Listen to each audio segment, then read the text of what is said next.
ஞானேஸ்வரியில் அத்தியாயம் 18 ஸ்லோகம் 12. தியாகம் செய்தால், அதாவது கர்ம தியாகம், சத்வீக கர்ம தியாகம் செய்தால் ஏற்படும் நன்மை அப்படிங்கிறத போன ஸ்லோகத்துல சொல்லி, அதேடு அந்த மாதிரி சாத்வீக தியாகம் செய்யலைன்னா ஏற்படும் அனர்த்தம், அதாவது ஏற்படும் கஷ்டம், துக்கம். ஏன்னா ஒவ்வொரு தடவையும் அதை மாத்தி மாத்தி சொல்றது தானே கீதையில வழக்கம். சோ அந்த அடிப்படையில் இந்த ஸ்லோகம் அமைஞ்சிருக்கு. படிக்கிறேன். இப்படி செய்யாமல்னா சாத்வீக கர்ம தியாகம் செய்யாமல். பலனில் ஆசை வைத்தவர்கள் கர்மத்தின் மூவிதமான பலன்களை அனுபவிக்கும்படியாக ஏற்படுகிறது.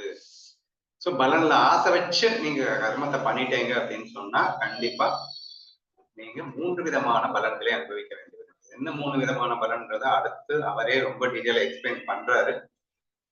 இப்போதைக்கு அது என்னன்றத எக்ஸ்பிளைன் பண்றதுக்கு முன்னாடி அடுத்து வேற சில விஷயங்களை சொல்லிட்டு எக்ஸ்பிளைன் பண்றாரு. அவர் படிக்கும் போதே, அவர் சொல்லும் போதே நானும் சொல்றேன். ஒருவன் பெண்ணை பெற்று மற்றொருவனுக்கு கொடுத்து விட்டால் அவளை காப்பாற்ற வேண்டிய கவலை அவனுக்கு விட்டு போய் புருஷனுக்கு ஏற்பட்டு போகிறது.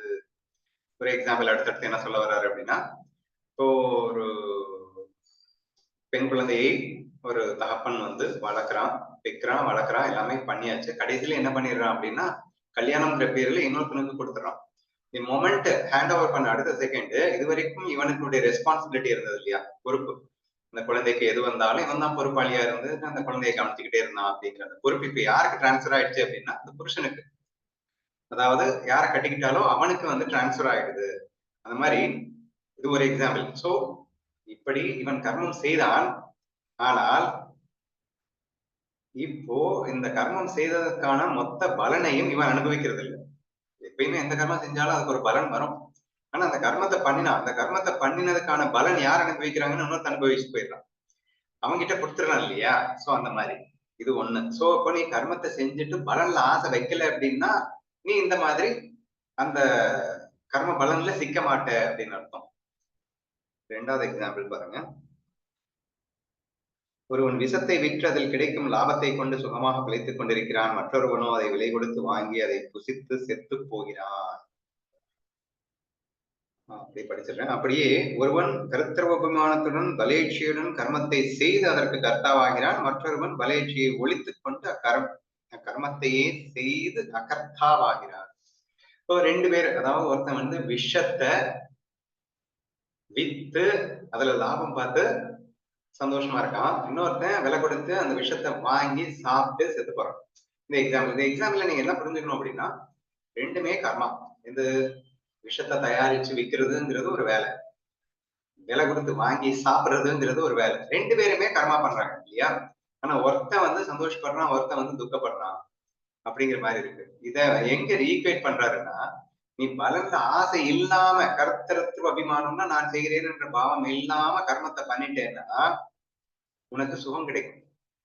ஆனா நீ பண்ற அதே கர்மாவை பண்ண 2 பேரும் தான் வேலையை பண்ணாங்க. ஆனா ஒருத்தனுக்கு சுகம் துக்கம் மாறி மாறி கிடைச்சது மாதிரி கர்த்தருவ அபிமானம் இல்லாம நீ வேலை பண்ணேன்னா உனக்கு சுகம் கிடைக்கும். ஆனா கர்த்தருவம் அபிமானத்தோடு நீ அதே கர்மாவை பண்ணினேன்னா உனக்கு துக்கம் தான் கிடைக்கும். சோ இதை புரிய வைக்கிறதுக்காக அந்த எக்ஸாம்பிள சொல்லியிருக்காரு. ஒருவன் அந்த பலேட்சியுடன் செய்து கர்த்தாவாகிறான், இன்னொருவனும் பலேட்சியை ஒழித்துக் கொண்டு அகர்த்தாவாகிறான். இருவரும் கர்மத்தை செய்வது அவசியமாகவே ஏற்படுகிறது. விகித கர்மத்தை செய்து அதன் பலனை பற்றி கொள்ளாதவர்கள் எவர்களோ அவர்கள் சம்சாரத்தினின்று தப்பித்துக் கொள்கிறார்கள். கர்மத்தை என்னமோ நீ பண்ணித்தான் ஆக போற. ஆனா நீ மட்டும் பலன்ல இச்சை வைக்கல அப்படின்னா நீ சம்சாரத்துல இருந்து தப்பிச்சிடலாம். பலன்ல ஆசை வச்சேன்னா கண்டிப்பா நீ மூவிதமான பலன்கள் என்னன்றதை அடுத்து சொல்றாரு.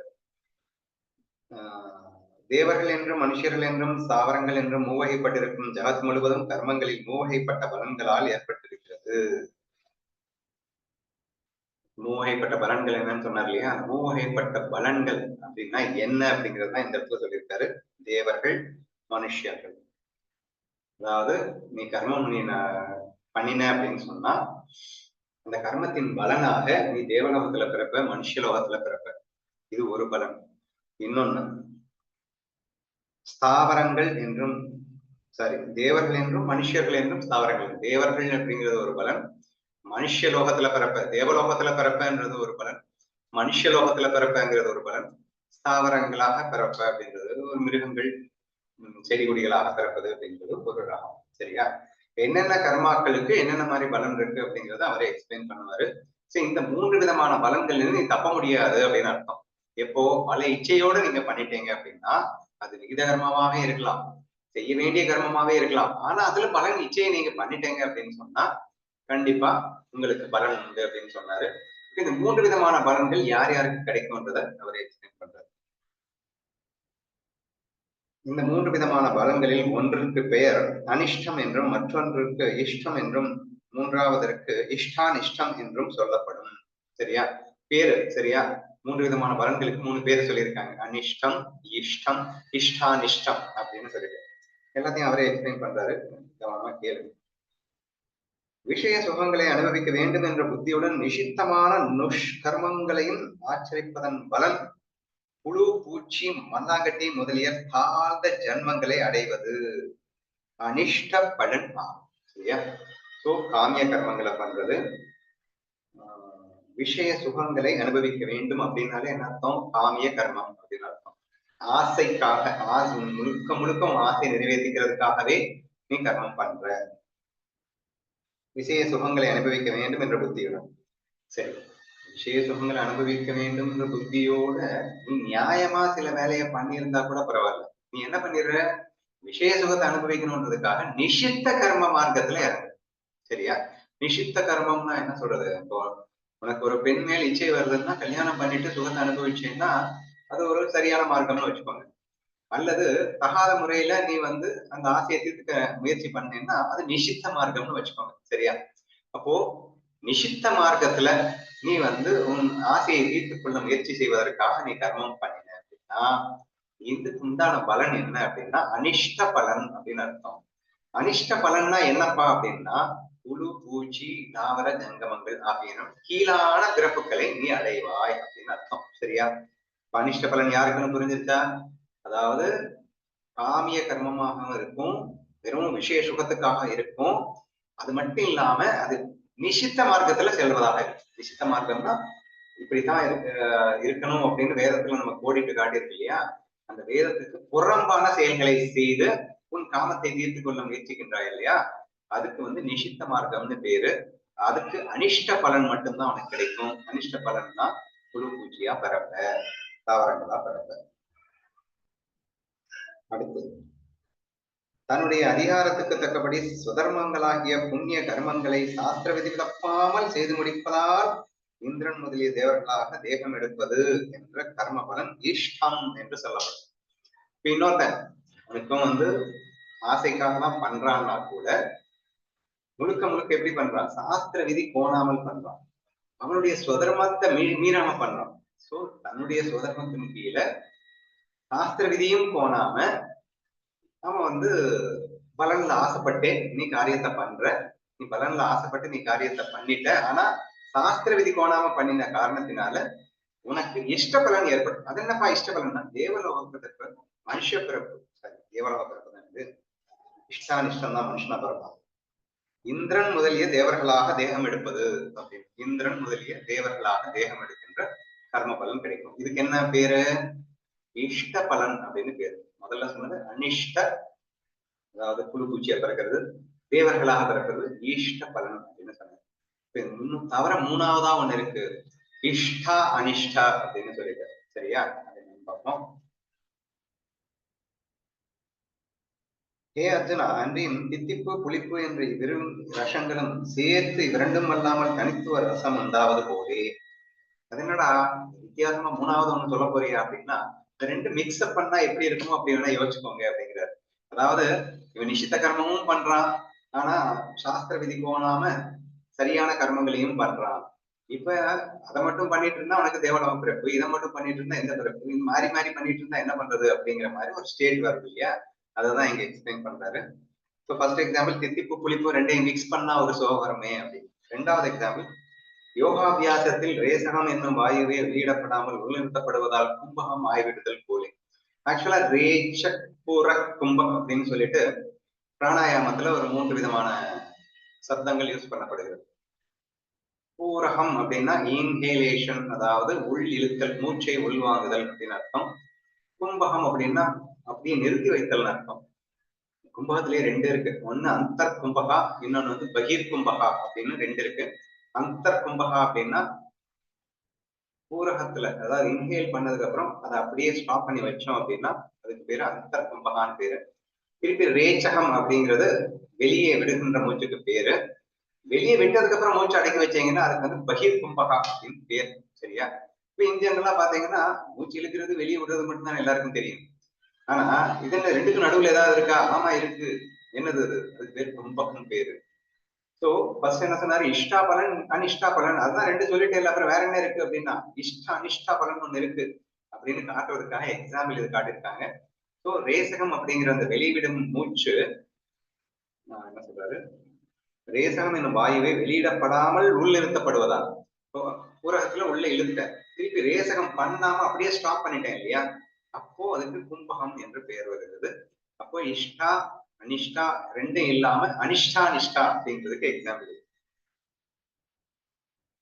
சத்தியமும் அசத்தியமும் ஒன்று சேர்ந்து இரண்டும் இல்லாத மற்றொன்று ஏற்படுவது போல பொய்யும் உண்மையும் ஒன்று சேர்ந்து ரெண்டுக்கும் நடுவுல ஒன்று இருக்கிறதா கற்பனை பண்ணுங்க அப்படிங்கிறாரு.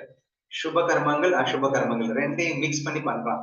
சுப அசுப கர்மங்கள் சமபாகமாக கலந்து அனுஷ்டிக்கப்படுகிறதால் அடையப்படும் மனுஷலோகம், மனுஷ ஜென்மம் இதற்கு இஷ்டானிஷ்டம் என்று பெயர்.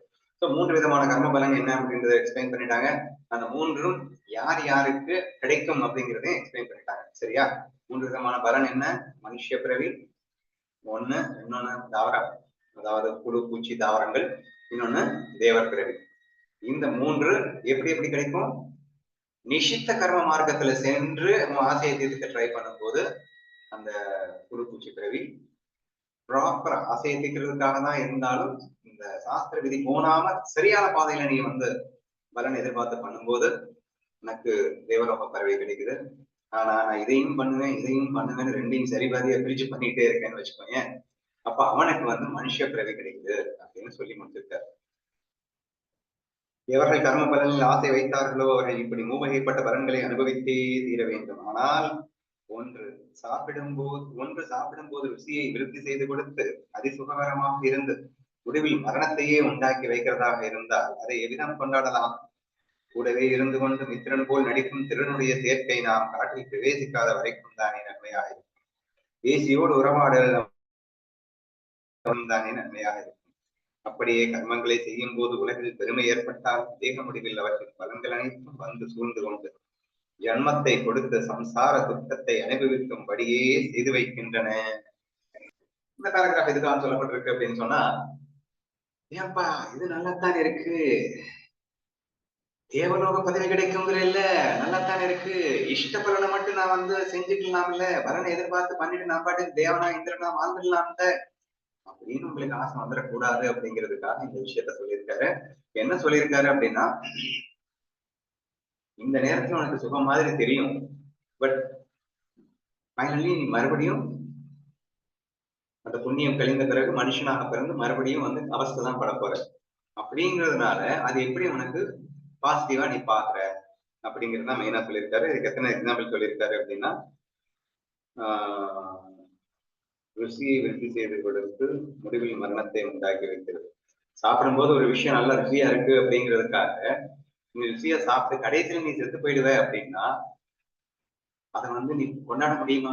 ஏய் இன்னும் டேஸ்டா இருக்கு, டேஸ்டா என்னடா இல்ல செத்து போயிடுவாடா சாப்பிட்டா அப்படின்னு சொல்லும் போது அதை சாப்பிட சாப்பிட நம்ம வந்து மரணம் உறுதியாகிறது. அப்ப சொர்க்கம் நீ போனா கூட, தேவலோகம் போனா கூட அங்கே சுகத்தை அனுபவிக்க முடியும் போது உனக்கு மீண்டும் மனுஷ பிறவிதான் உனக்கு வரப்போகுது அப்படிங்கிறதுக்கு இந்த எக்ஸாம்பிள் எடுத்துக்கோங்க.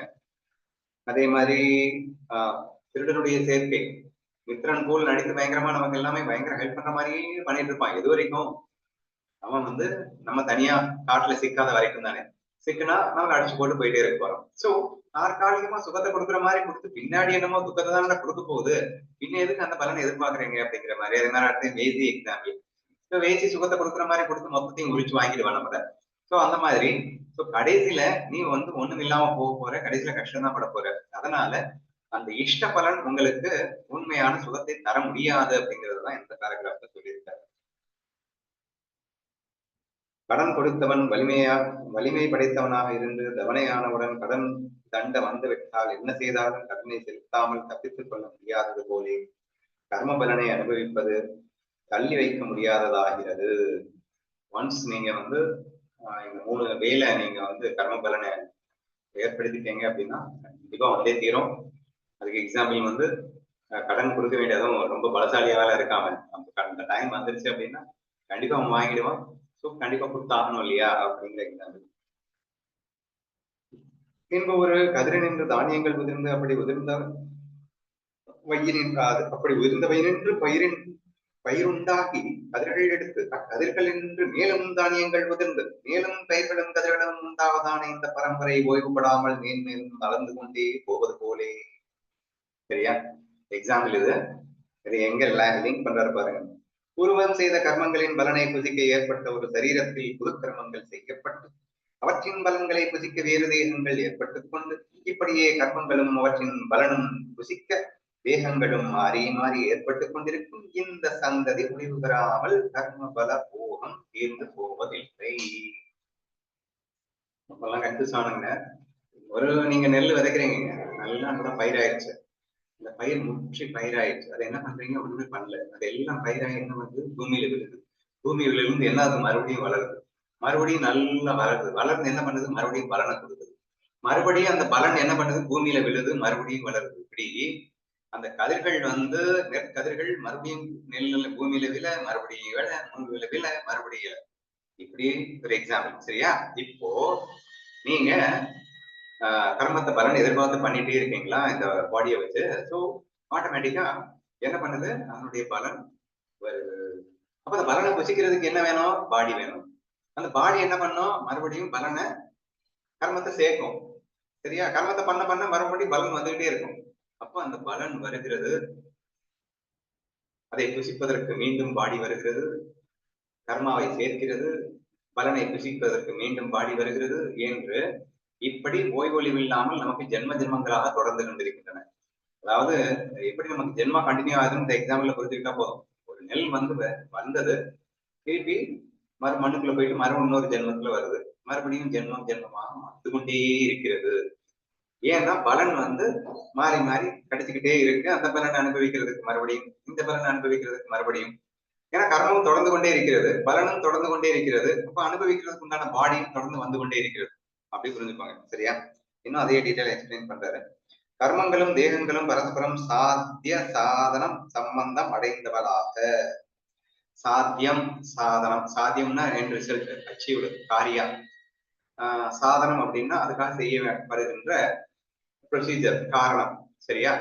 ப்ரொசீஜர் அண்ட் ரிசல்ட் அப்படின்னு கூட வச்சுக்கலாம் நீங்க. சாத்திய சாதனம் அப்படிங்கிறது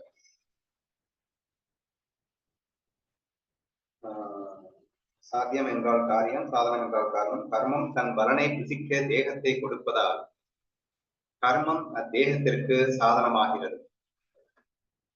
நல்லா புரிஞ்சுக்கோங்க. கர்மம் தன் பலனை புசிக்க தேகத்தை கொடுக்கிறது. தேகம் ஏற்படுறதுக்கே காரணம் என்னன்னா, உங்ககிட்ட கர்மா இருந்தாதான் உனக்கு தேகமே வரும். இந்த தேகமே நீ எடுக்க மாட்டேன். எப்போ உங்ககிட்ட கர்மாவே காலியாயிடுச்சுன்னா தேகமே எடுக்க மாட்டேன். அப்போ இந்த தேகம் எதுக்கு காரணமா இருக்கு? இந்த தேகம் எடுக்கிறதுக்கு காரணமா இருக்கு. ஆனா தேகம் எதுக்கு காரணமா இருக்கு அப்படின்னா, அதுக்கு பலனை கிரியேட் பண்ணது இல்ல. கர்மாவை நீ தேகத்தை எடுத்து இந்த தேகத்துல நீ வேலை செய்ய பலனை எதிர்பார்த்து வேலை செய்ய கர்மாவை கிரியேட் பண்ற. கர்மாவை கிரியேட் பண்றதுக்கு இந்த பாடி தான் காரணம். கிரியேட் பண்ற கர்மா தான் இந்த பாடிக்கே காரணம். சரியா? சோ அதுதான் அந்த சாத்திய சாதனம் அப்படின்னு சொல்லியிருக்காங்க. சோ இந்த பாடியை வச்சுதான் நீ ப்ரொசீஜரை பண்ற, பலனை எதிர்பார்த்து ப்ரொசீஜரை பண்ணிட்ட, அதனால கர்மா சேர்த்துட்ட. அந்த கர்மா என்ன பண்ணும் அப்படின்னா மறுபடியும் இந்த பாடியை உருவாக்கி தரும். So procedure makes the result, the result makes the procedure again அப்படிங்கிற மாதிரி சாத்திய சாதன சம்பந்தம். கர்மம் தேகத்திற்கு சாதனமாகிறது. அந்த தேகம் வேறு கர்மத்தை செய்து வைப்பதால் கர்மம் தேகத்தோடு சாத்திய சம்பந்தம் உள்ளதாகிறது. அப்படியே தேகமும் கர்மமும் சாதனமாயும் கர்மத்தோடு சாத்திய சம்பந்தம் உள்ளதா? சரி. அப்படியே தேகமும் கர்மத்துக்கு சாதனமாகவும் கர்மத்தோடு சாத்திய சம்பந்தமும் உள்ளதாகிறது. சரியா? இந்த தேகம் வந்து ரெண்டுமாவும் இருக்கு, ப்ரொசீஜருக்காகவும் இருக்கு, ரிசல்ட்டாவும் இருக்கு. ஏன்னா இந்த வச்சுதான் நான் கர்மாவை எழுதுறேன். ஆனா அதுதான் இந்த பாடி வர்றதுக்கு காரணமா இருக்கு. சரியா? ஸோ போத் ப்ரொசீஜர் ரிசல்ட்டாக இந்த பாடி அமையுது அப்படின்னு நான் எக்ஸ்பிளைன் பண்ணிருக்கேன். காமத்தோடு அப்படியே தேகமும் கர்மத்தோடு சாதிய சம்பந்தம். பல போகம் எப்போது முடிவு பெறாமல் விஸ்தரித்துக் கொண்டே போகிறது. சோ இந்த மாதிரி கண்டினியூஸா நம்ம பிறவி மேல பிறவி எடுத்துட்டு போயிட்டு கர்ம பலனில் ஆசைப்பட்டவர்கள் இவ்வாறு அமர்த்தப்பட்டு சம்சாரத்திலேயே சிக்கி போகிறார்கள். புனரபி ஜனனம் புனரபி மரணம் அப்படின்னு சொல்லுவாங்க. மீண்டும் மீண்டும் பிறத்தல் மீண்டும் மீண்டும் இறத்தல் என்ற சக்கரம் சுழன்று கொண்டே இருக்கிறது என்று சொல்லி, அப்படி இல்லாம மறுபடியும் நீங்க தியாகம் பண்ணா உங்களுக்கு என்ன நன்மை ஏற்படும், மறுபடியும் எகைன் ரிப்பீட் பண்ற இந்த ஸ்லோகம் கண்டினியூ ஆகுது. ஸோ நான் படிக்கிறேன்.